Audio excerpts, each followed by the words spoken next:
Olá, que bom ter a companhia de quem nos ouve para mais essa nossa conversa sobre saúde, sobre bem-estar. Oi, hoje a gente vai mergulhar num assunto assim super relevante, né? E vamos fazer isso explorando o conhecimento e a experiência de especialistas como o Dr. Bruno Rossini, que é médico otorrinolaringologista. Isso mesmo. Este é um espaço de informação, de cuidado, que é oferecido pela clínica Otto One, pronunciando certinho, Otto One. Otto One, perfeito. E o nosso foco hoje é algo que, olha, muita gente conhece, ou pelo menos acha que conhece bem, o ronco. É verdade, o ronco é quase, quase onipresente, né? Às vezes vira até piada em casa, ou então é só aquele barulho chato que atrapalha o sono do parceiro, da parceira. Exato. Mas é interessante ver como algumas figuras públicas, a gente viu o Luciano Huck, o Whindersson Nunes, falando abertamente sobre isso. Isso ajuda, né, a diminuir um pouco o estigma. Ajuda muito, essa visibilidade é importante. Mas o ponto crucial que a gente quer discutir aqui, e sempre apoiado na visão de especialistas como o Dr. Bruno Rossini, é quando é que esse barulho noturno deixa de ser só um incômodo social, assim, Uhum. e passa a ser um sinal de alerta para algo mais sério, como a síndrome da apneia obstrutiva do sono, a famosa SALS. Essa é a pergunta-chave, né? Nossa conversa hoje vai bem fundo nessa condição. Entender o que ela é, quais são os reais impactos dela na saúde e, claro, o que a gente pode fazer. Quais os caminhos para lidar com ela. Perfeito. Então, vamos começar pelo básico mesmo, desmistificando um pouquinho. Afinal, o que é exatamente a SALS, essa tal de apneia do sono? Olha, de forma bem direta, a SALS é um distúrbio do sono, tá? Caracterizado por bloqueios, assim, repetidos da passagem de ar, onde Nas vias aéreas superiores, lá na garganta, enquanto a pessoa dorme? bloqueios repetidos, isso.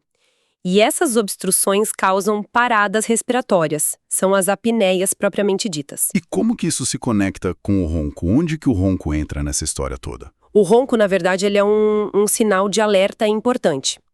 O Dr. Bruno Rossini sempre explica que o som do ronco é a vibração dos tecidos moles da garganta, sabe? O céu da boca, a úvula, as paredes laterais. Aquela campainha. Isso. Tudo vibra quando o ar tenta passar por um caminho que está mais estreito, com dificuldade. É como se fosse um aviso sonoro. Olha, atenção, o espaço aqui está reduzido. Faz sentido. Aí, a apneia acontece quando esse estreitamento vira um bloqueio total, ou quase total. Daí o fluxo de ar para mesmo, por alguns segundos, às vezes até mais de um minuto. Nossa, entendi. Então o ronco é o barulho da dificuldade do ar passar.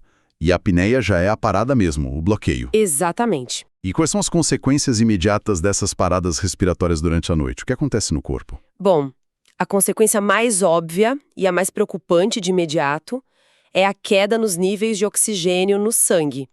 Durante cada episódio de apneia, o corpo fica privado de oxigênio. Falta oxigênio. Falta.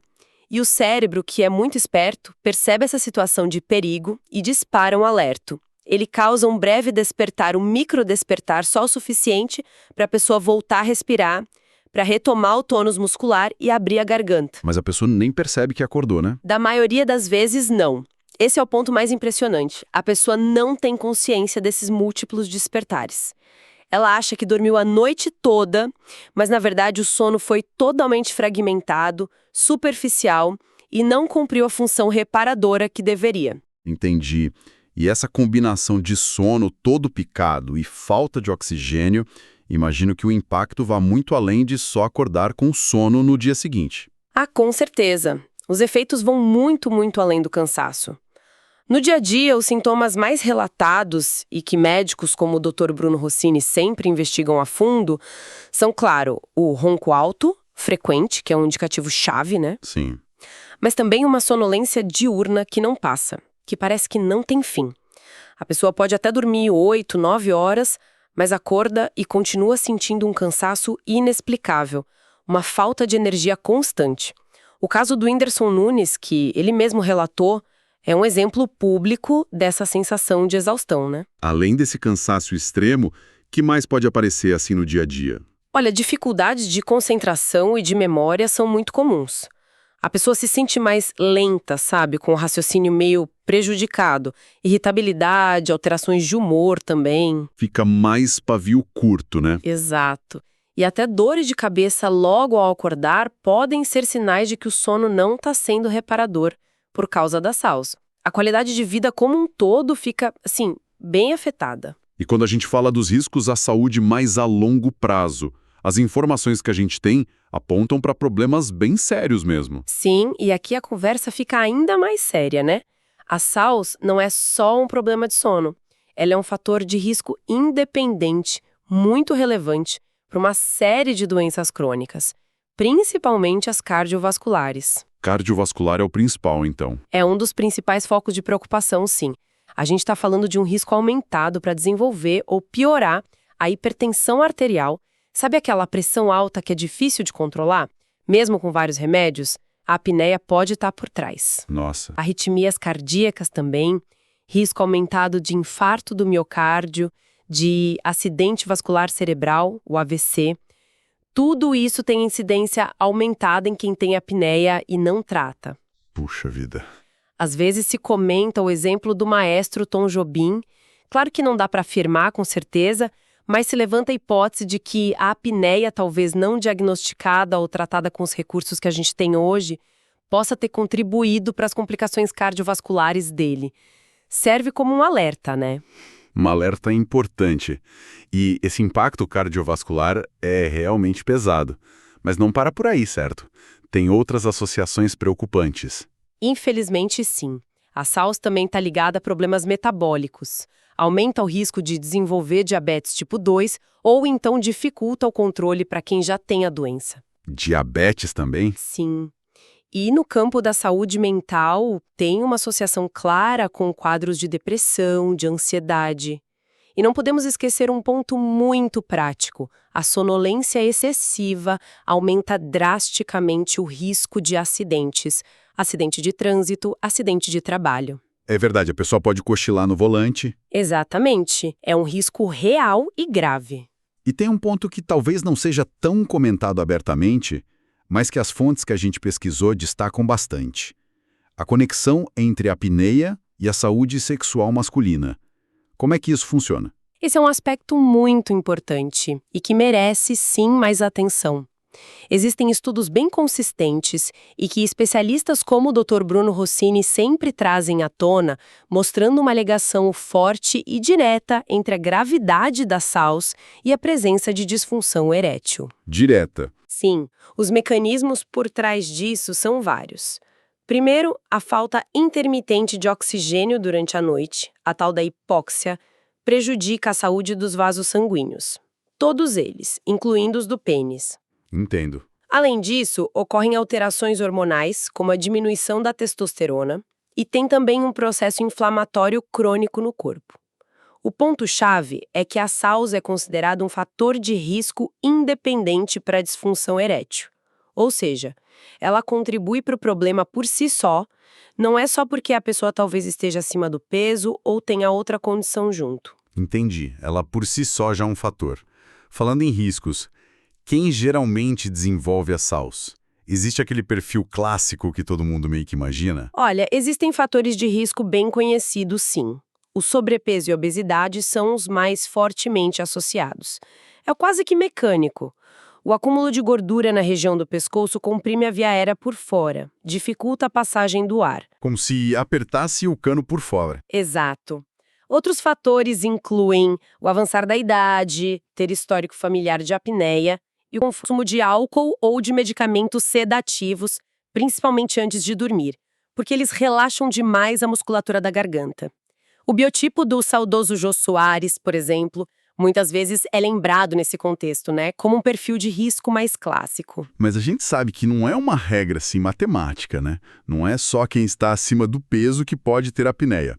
Eu lembro de um caso interessante que o Dr. Bruno Rossini comentou uma vez. Exatamente, é fundamental desmistificar isso. A anatomia individual da via aérea é um fator determinante.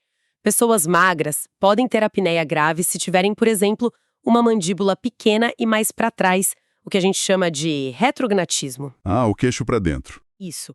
Ou então amígdalas ou adenoides muito grandes que ocupam espaço lá na garganta, ou até um desvio de septo nasal significativo que dificulta respirar pelo nariz.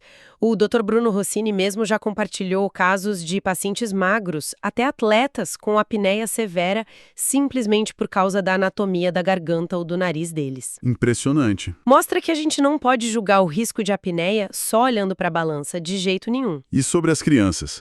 É um tema que preocupa muitos pais, né? Criança também pode ter apneia. Pode, e acontece com uma frequência que talvez as pessoas não imaginem. E é crucial que os pais e responsáveis fiquem atentos.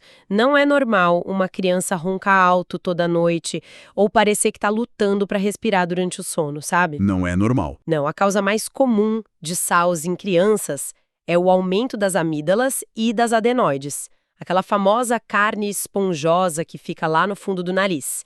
Essas estruturas podem crescer demais e simplesmente bloquear a passagem de ar. E quais seriam sinais de alerta, sim, mais específicos para os pais observarem nas crianças? Além do ronco persistente, é importante notar se a criança respira muito pela boca, tanto de dia quanto de noite. Se tem o sono muito agitado, se mexe demais, transpira em excesso na cabeça e no pescoço durante a noite. Suor na nuca? Isso. Se parece sempre cansada ou sonolenta durante o dia, apresenta irritabilidade, dificuldade de aprendizado na escola. Às vezes, os sintomas podem até ser confundidos com TDAH, como hiperatividade ou problemas de comportamento. Pode confundir com TDAH? Pode. E em casos mais crônicos, a SARS infantil pode até afetar o crescimento e o desenvolvimento da criança. É sério. Nossa, muito sério. Diante de todos esses riscos, esses sintomas, fica óbvio que o primeiro passo é identificar o problema, né?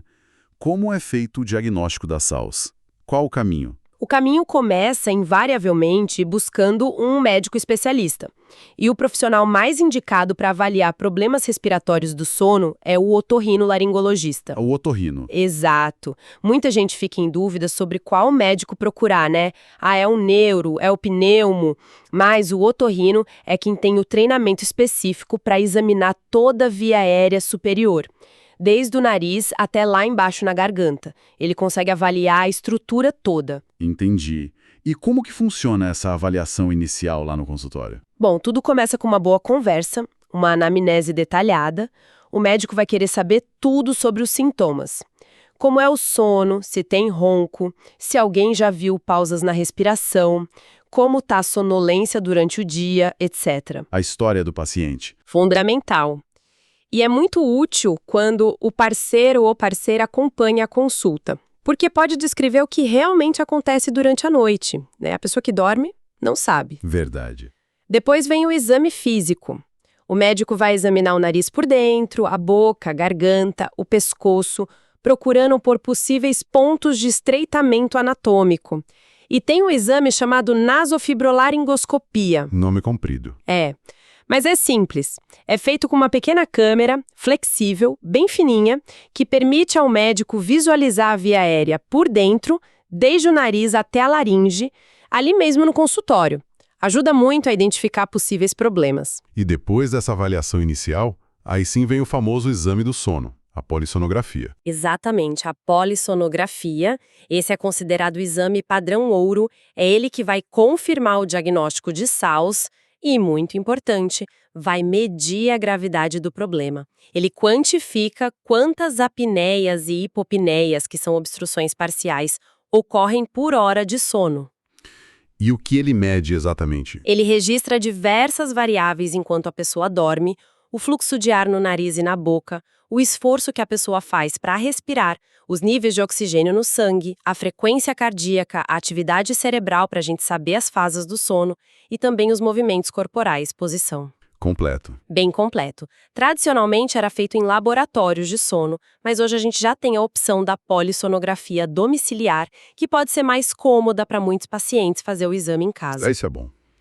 E existe algo mais, além da polissonografia, para investigar ainda mais a fundo em alguns casos? Sim, existe.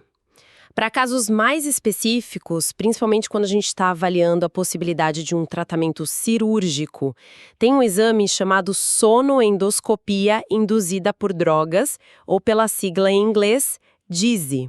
DISE. Isso. Nesse procedimento, o paciente recebe uma sedação leve, bem controlada, num ambiente seguro, geralmente centro cirúrgico, para simular o sono.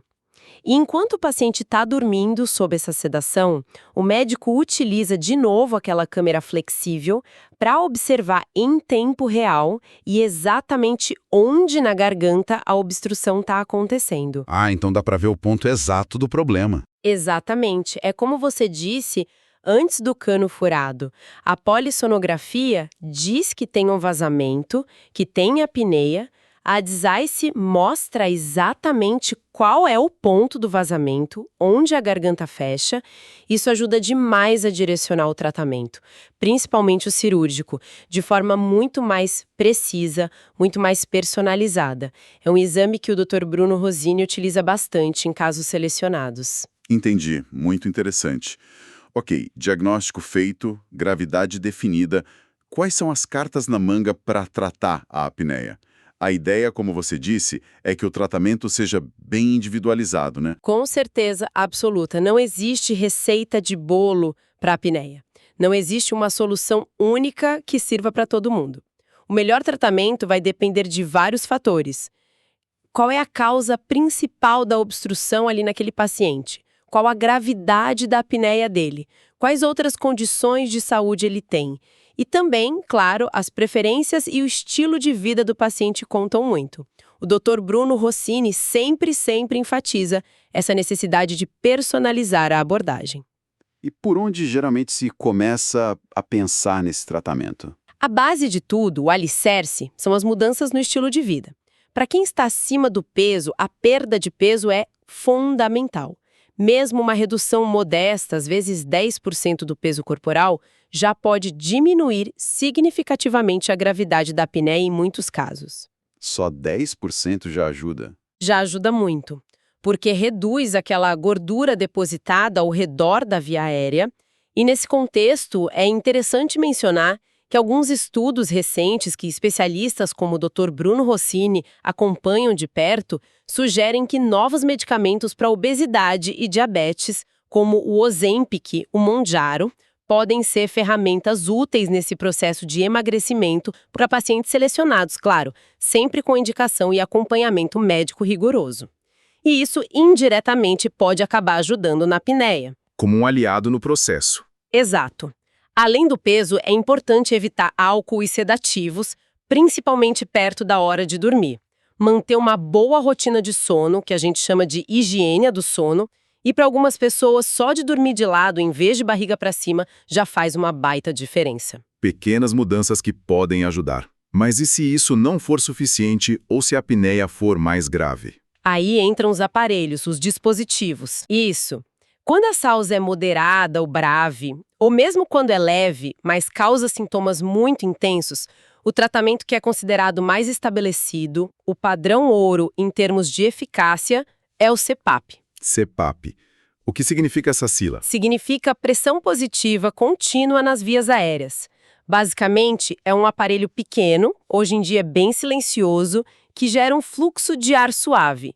Esse ar passa por uma máscara que fica conectada ao nariz ou ao nariz e à boca. Aquela máscara. Sim, e esse fluxo de ar funciona como um colchão de ar, invisível, sabe? Ele mantém a garganta aberta e impede que ela feche durante o sono. É a tecnologia que a gente vê figuras públicas como o Luciano Huck, o Whindersson Nunes usando. Sim, eles ajudaram a popularizar um pouco, mas muita gente ainda tem um certo receio do CPAP, né? Da adaptação à máscara. É um receio compreensível, sim, mas é algo que diminuiu muito com a tecnologia atual. Os aparelhos de hoje são muito menores, super silenciosos e as máscaras, nossa, evoluíram demais. Existem dezenas de modelos e tamanhos, muito mais confortáveis, mais leves, mais discretas. Tem para todo gosto, então. Quase isso.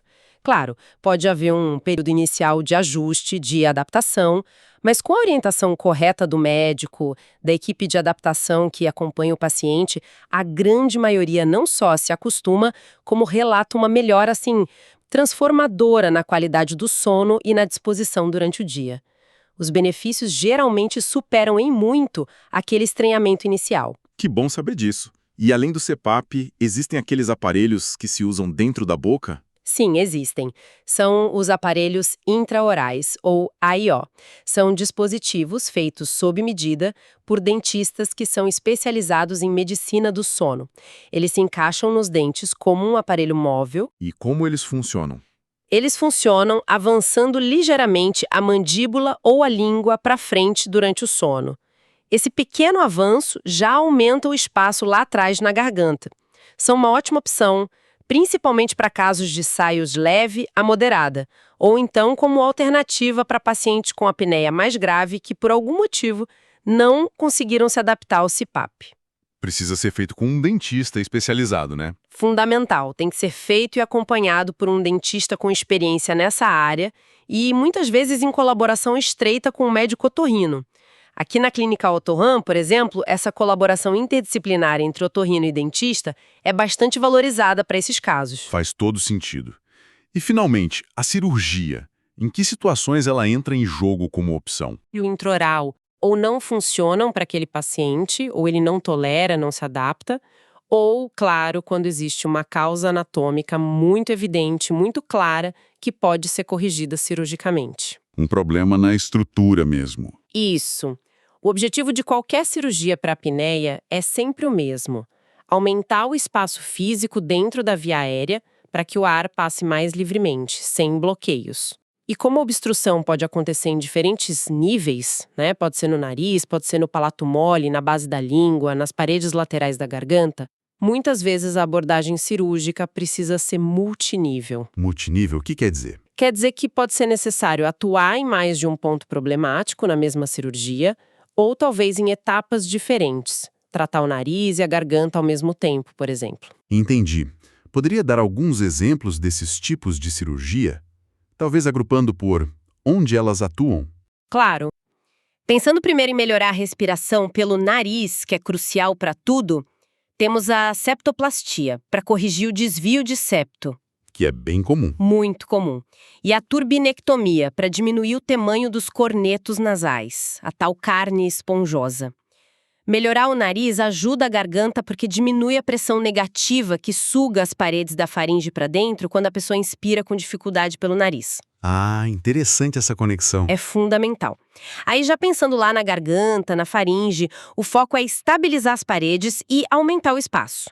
Em crianças, como a gente falou, a remoção das amígdalas e adenoides, a adenoamigdalectomia, costuma resolver a maioria dos casos de SALS. Em crianças é mais direto, né? E geralmente sim.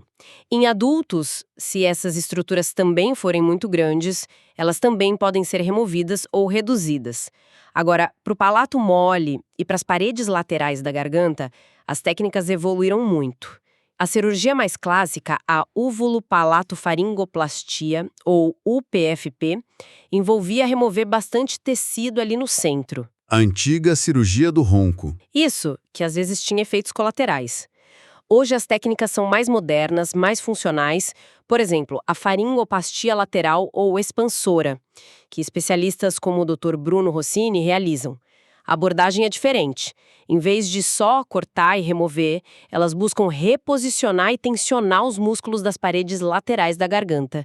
É como se esticassem a garganta para os lados, sabe? Para evitar que ela colapse. Mais inteligente, parece. É uma abordagem mais funcional, buscando preservar a estrutura e melhorar a função, com menos efeitos colaterais.